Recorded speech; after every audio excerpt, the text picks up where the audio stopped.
How Atiku petition will likely make Peter Obi president. By now, the Election Tribunal has heard the cases of the two major petitioners against INEC and Bola Tinubu. Both Peter Obi of the Labour Party and Atiku Abubakar of the People's Democratic Party are seeking to nullify the election of Bola Tinubu as president. In support of this, both candidates presented documents and witnesses to support their petition. In the same vein, the trio of INEC, APC and Bola Tinubu have put up their defenses against the petitioners. All seem set for the judges to deliver judgment in at least some of the cases raised in the petition. We extensively reported on the cases as they were presented at the tribunal. In doing so, something became very clear. Both Atiku Abubakar and Peter Obi do have a strong case as shown by the documents they submitted and the witnesses they called. However, it seems that many of Atiku and PDP's legal points will only end up benefiting Peter Obi and the Labour Party, that is, if the tribunal agrees with them. Let us look at some of the legal issues raised by Atiku Abubakar's team and how Peter Obi may become the eventual beneficiary. Number 1. Certificate forgery. Atiku Abubakar has asked the Election Tribunal to nullify the declaration of Bola Tinubu as president on the following grounds. A. Guinean passport. Bola Tinubu allegedly failed to inform INEC of the fact that he is a citizen of another country.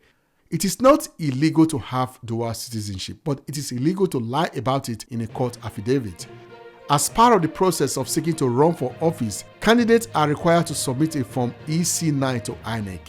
This form contains the affidavit of personal information for the candidate, including such things as names, date of birth, academic qualifications, and of course, citizenship. Lying in this form is perjury and is a ground for disqualification. Atiku Abubakar and the PDP alleges that Bola Tinubu lied on the form because he did not tell INEC that he is a citizen of Guinea and possesses a passport of that country. In another video, I will go in depth to analyze this point to look at whether they have a case or not. In this video, let us pretend for a moment that they have a case. If they do, who will this benefit between Peter Obi and Atiku Abubakar? Certainly, if the judges agree that there is a case here, it could mean the disqualification of Bola Tinubu as president. If that happens, the logical thing to do would be to declare the person that came second in the election as the winner, that is, as the president. That person will be Atiku Abubakar. Case closed. Oh, but wait, not so fast, my friends. That is not possible because Atiku Abubakar did not meet the other requirement to become president. He did not score 25% votes in 2/3 of the state, including Abuja. In other words, he does not have the spread. So what happens then? Well, the court will find somebody who does. As it turns out, Peter Obi does have the spread and also made the 25% vote requirement for Abuja, according to the petition. So, as you can see, if Atiku wins this certificate forgery case against Bola Tinubu, it may just be Peter Obi that will benefit from the victory. Number 2. 25% Abuja requirement. This is one of the cases Atiku Abubakar presented before the tribunal, as I just referenced. I have always said and believe that this is the simplest case presented before the tribunal. It is also the most dangerous case for Bola Tinubu.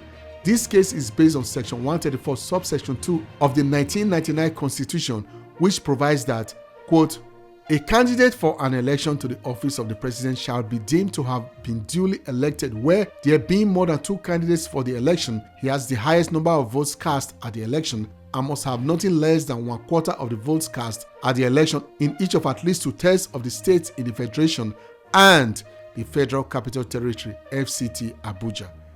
This seems very straightforward, but it has generated a lot of debates among scholars. I have touched on the issue in another video, but perhaps I will do a thorough analysis of the issue in another video. Nevertheless, for our purpose in this video, let's assume that the tribunal will side with Atiku Abubakar and disqualify Bola Tinubu as president for not securing 25% of the votes in Abuja. Who does that benefit? Certainly not Atiku, because as I said before, he does not have the 25% votes in Abuja. You know who does?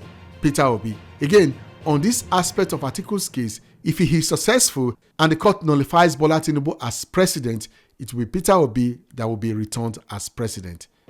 Number 3, document forgery. Here is another crucial case that Bola Tinubu may be underestimating. Atiku Abubakar alleges that the academic qualification documents Bola Tinubu submitted are falsified and that they do not match details from his affidavit of oath submitted to INEC. That is a nice way of saying he lied about his identity. To prove their case, Atiku and PDP submitted, among other documents, the following: certificate from Chicago State University and a transcript that was issued in 1997 by Southwest College. What is strange about these documents, according to the petition, is that the gender in these documents shows female. This means that the person that was admitted or completed this program is a woman. And as we all know, our dear president is a man. Except, of course, I am missing something. In any case, the court will decide on all that.